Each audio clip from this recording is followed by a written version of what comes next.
Good morning, everybody. I'd like to welcome everybody to the March 23rd Commissioners Conference. I'd like to start the meeting with the Pledge of Allegiance. I pledge allegiance to the flag of the United States of America and to the republic for which it stands, one nation, under God, indivisible, with liberty and justice for all. I'd like to welcome everybody to the Commissioners Conference. Any unfinished business correspondence? And nothing. Excellent. All right. First on the agenda, looking for a motion to approve the minutes of the meeting dated March 9th, 2021 as presented. So, second. Properly moved and seconded. Any discussion? Hearing none, call for a vote. Mr. Mattson? Yes. Mr. Bullard? Yes. Mr. Pisarcik? Yes.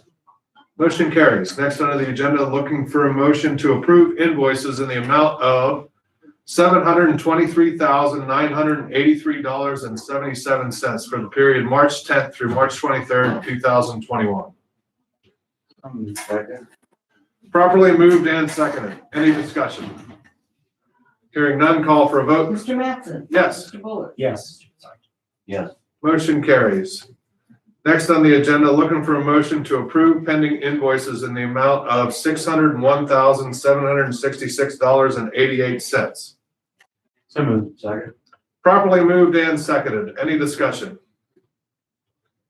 Hearing none, call for a vote. Mr. Mattson? Yes. Mr. Bullard? Yes. Mr. Pisarcik?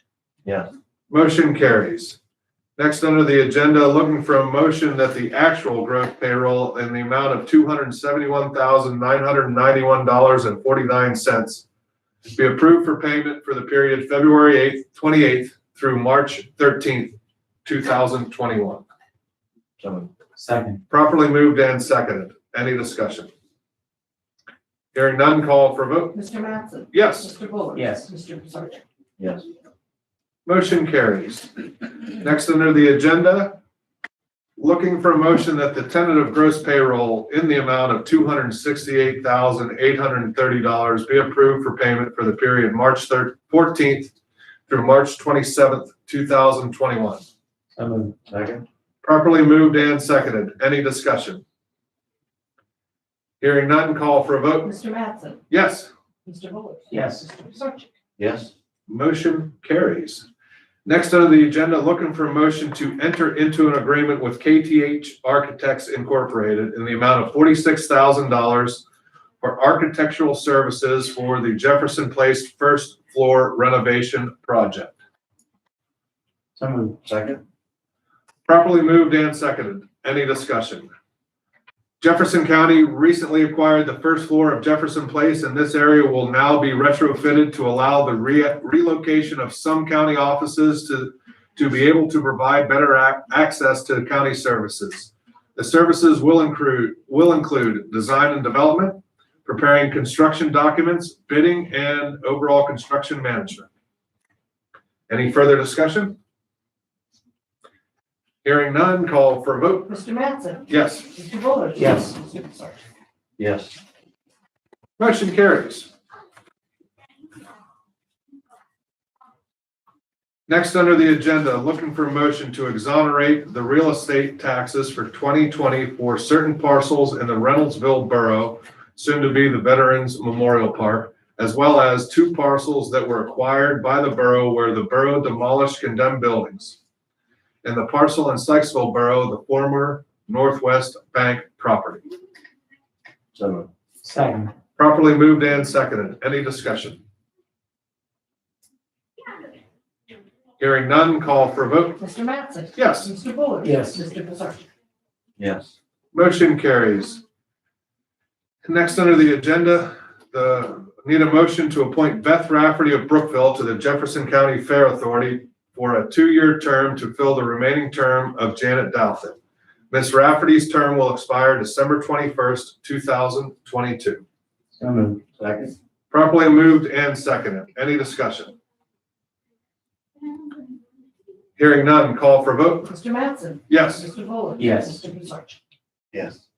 Motion carries. Next under the agenda, looking for a motion to proclaim the week of April 4th through the 10th, 2021 as National Library Week in Jefferson County. So moved. Second. Properly moved and seconded.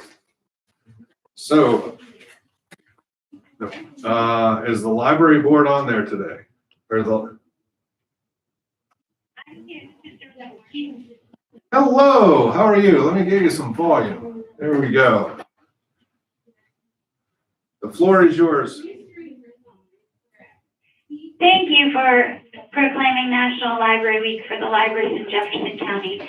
This year, the libraries are planning to collect food for those in need in Jefferson County and distribute it to food banks and places that will distribute it for us. And we are collecting that at each library during the week of National Library Week.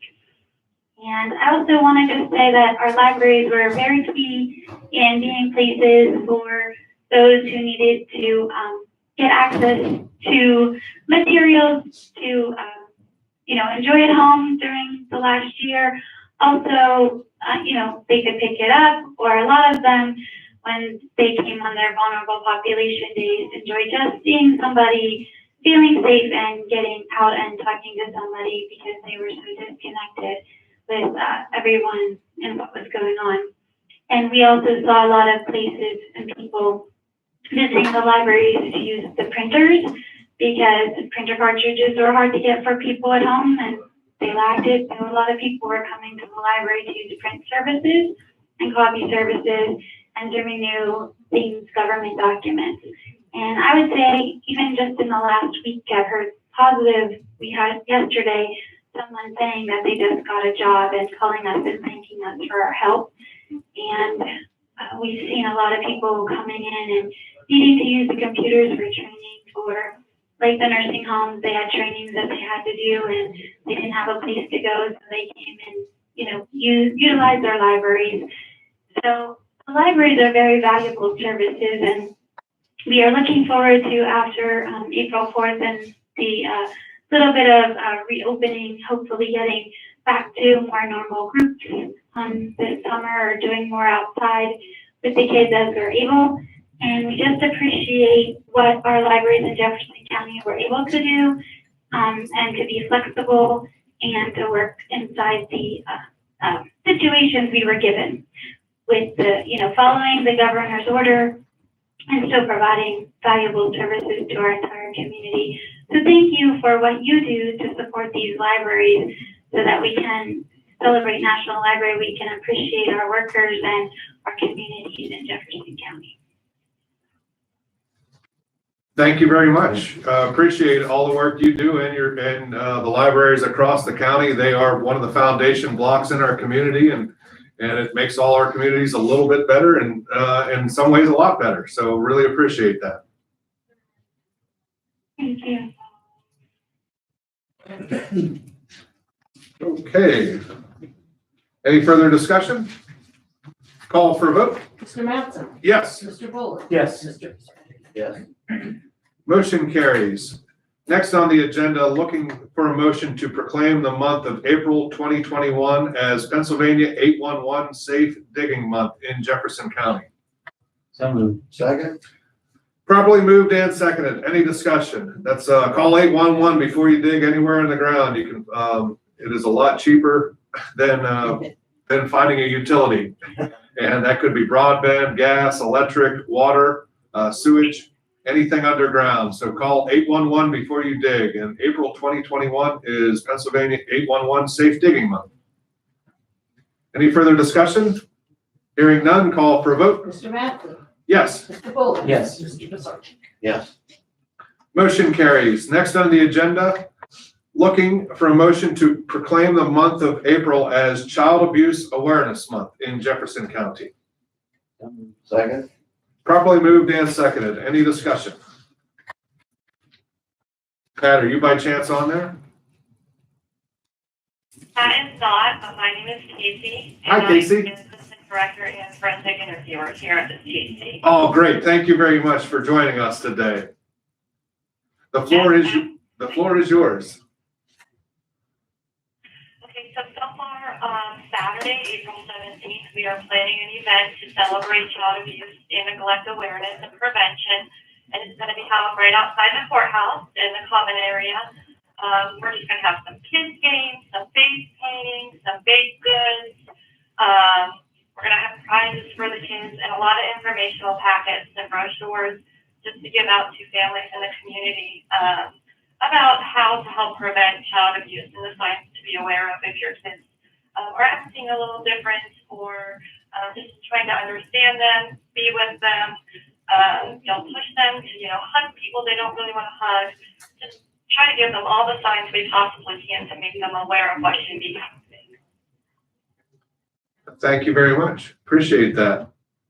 And then you usually ask to decorate the front of the courthouse with pinwheels. That's certainly allowable again this year if you care to do so.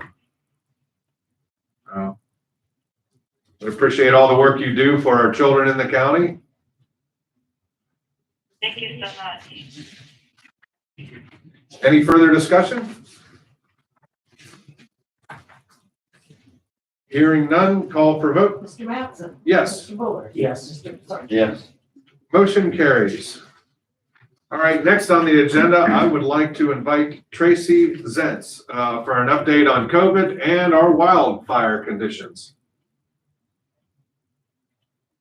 Good morning, everybody. Can you hear me okay? We sure can, Tracy. Loud and clear, buddy. Okay, great. So I'll give you the update on the COVID situation in the county first. And I'm going to start out by saying we're not out of the woods yet, but conditions are improving. Today's new active cases reported is going to be at 14. This is the first double-digit jump we've seen in the past 6 days. While this isn't a huge jump, it's going to continue to increase if we're not careful. We really need to get to the herd immunity phase, and I'll talk about that here in 1 minute. Total active cases for the month of March is currently at 123. This is higher than in October, but significantly less than from November to February. Death rate has not changed in the past 3 weeks, which is a positive sign. Death count as of this meeting is still at 90. The vaccination rollout continues throughout the county under the phase 1A. The supply of vaccines is improving, which helps people who want the vaccine to get the vaccines. And it will only continue to improve as we focus on getting ready for the phase 1B and 1C population. Currently, as of this morning, there was 8,418 of our residents that have been fully vaccinated under the 1A. When the vaccine providers get the vaccine, they have 7 days to get them administered. They also have to report their activities within 24 hours to the Department of Health once those vaccines are provided or a clinic is run. So as you can kind of see by this, they don't have much time to prepare for a clinic once they get the vaccine and to report getting these into people's arms. All the vaccine providers have been doing a great job in this monumental task that they have in front of them. The county has been there to support them and will continue to support them as needed. A couple of changes from the state level. The acting Secretary of Health amended the existing universal base covering order to align with the CDC recommendation for fully vaccinated people. There are several activities that fully vaccinated people can resume now.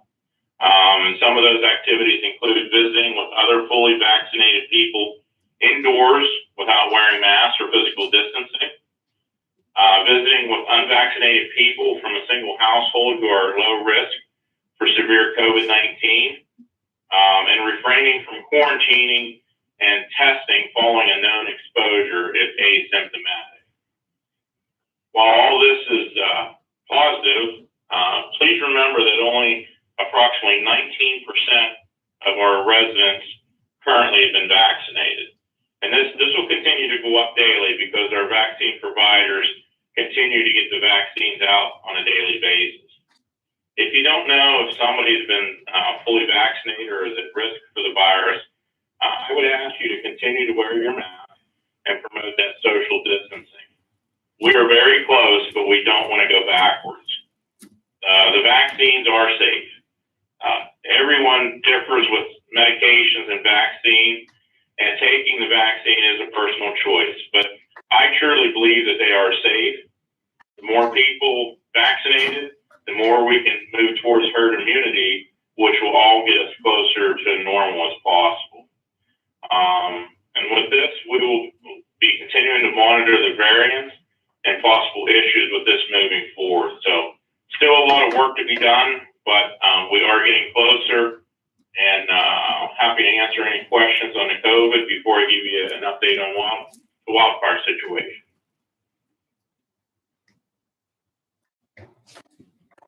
I don't see any questions on the website, if there's any on the conference call.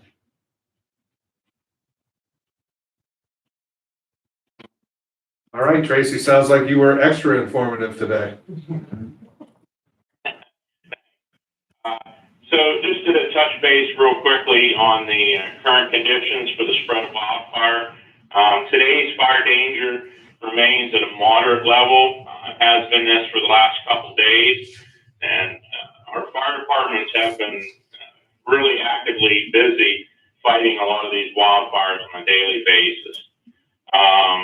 We ask that people do not burn until conditions improve to prevent the loss of property and prevent injuries from occurring. It's a moderate rating. This means that conditions continue to be dry and that there's low humidity, which that all combined together will help spread wildfires very quickly within the fuels, if you will, for the brush and everything being dry. So we really need to get that greened up to keep that from spreading. Now, there is a chance of rain that's forecasted for later in this week, but the amount of precipitation at this time is low. So again, we just asked everybody to be very cautious. Think about, your neighbor's property, your health and well-being, and especially our fire departments and first responders who have to go out there, leave their jobs, leave their families, go out, battle these fires when all this can be prevented. So, and that's all I have today. Thank you very much, Tracy, for the updates. So be safe out there, everyone. Watch what you're burning.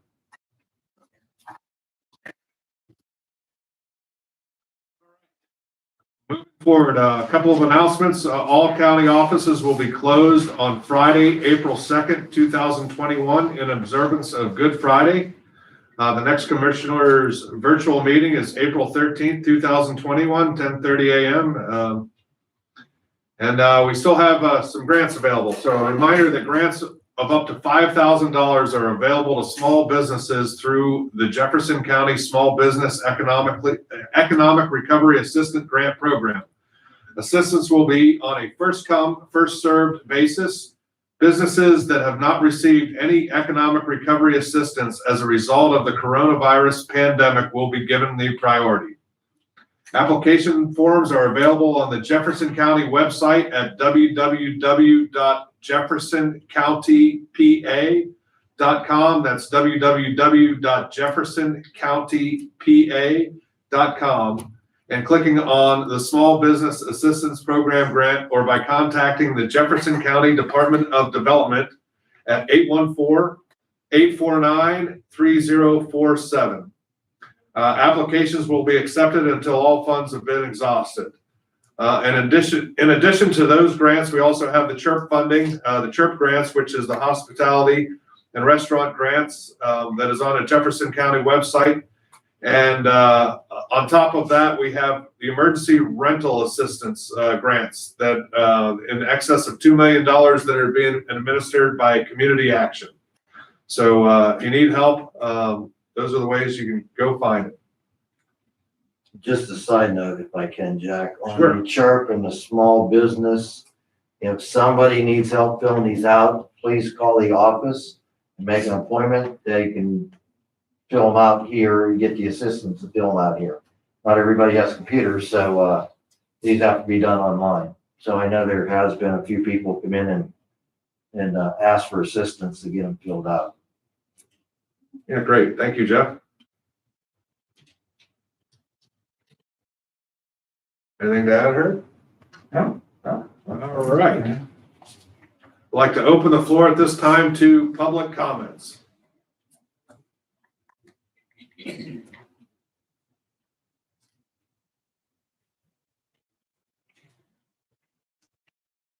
don't hear anything. I don't see anything on the website or on the live chat. I'd like to close public comments at this time. Any questions, comments from the press?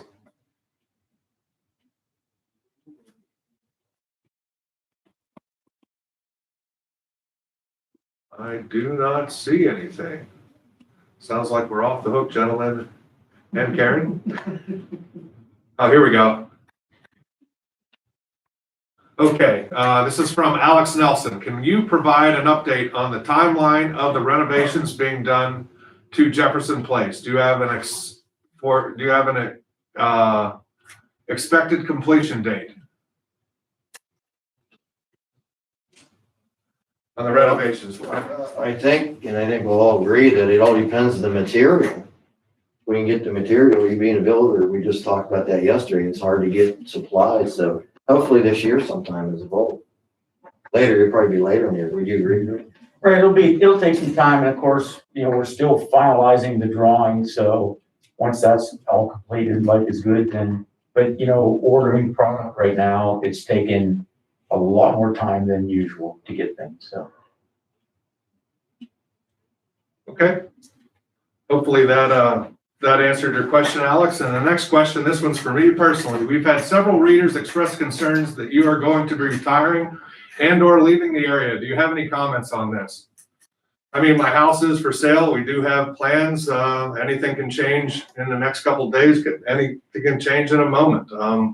I love this area, as you know. I have projects here that I'm working on. I'm doing the job to the best of my ability.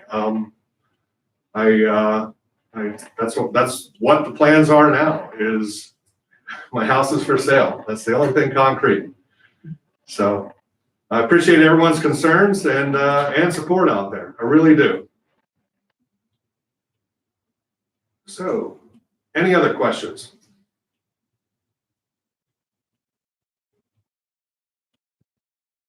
I don't see any. So looking for a motion that the meeting be adjourned. Second. Properly moved and seconded. Any discussion? Hearing none, call for a vote. Mr. Matheson. Yes. Mr. Bullard. Yes. Mr. Clark. Motion carries.